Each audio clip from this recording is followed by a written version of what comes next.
मैं आपको एक सिंपल सी मिसाल देता हूँ कि फोर्स का मतलब पुश और पुल भी होता है। अच्छा, मैं इसको ये भी कह सकता हूँ अटैक और डिफेंस। हमारे फोर्स में फोर्सेस का काम क्या होता है? अटैक करना या डिफेंस करना। तो फोर्स दोनों चीजें कर सकती है, यानी कि किसी बॉडी को मूव कर सकती है या मूवमेंट को रोक सकती है, या अगर रोक नहीं भी सकती तो कोशिश तो कर सकती है।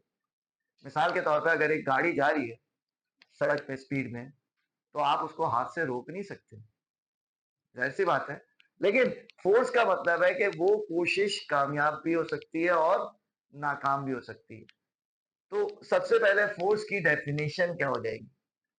फोर्स की डेफिनेशन होती है कि the it is the agent tends to change the state of the body from rest और फ्रॉम यूनिफॉर्म मोशन। यानी कि फोर्स एक एजेंट है।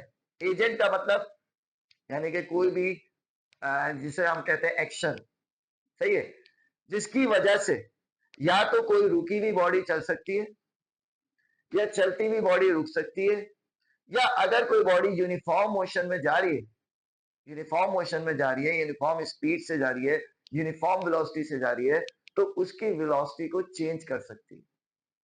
मैं आपको सिंपली एक मिसाल देता हूं कि अगर आप बाइक चलाते हैं तो आप बाइक के यूं करते हैं तो स्पीड बढ़ती है और यूं करते हैं तो स्पीड कम होती है, यानी कि ये एक्सेलरेटर या रेस जिसको हम कहते हैं बाइक में, तो यूं करने से स्पीड बढ़ेगी, यूं करने से स्पीड कम होगी।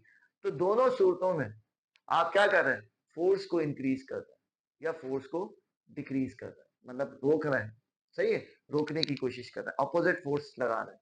यूं करेंगे तो सेम फोर्स सेम डायरेक्शन में फोर्स लगा रहे हैं, और यूं करेंगे तो आप अपोजिट डायरेक्शन में फोर्स को बढ़ा रहे हैं। ठीक।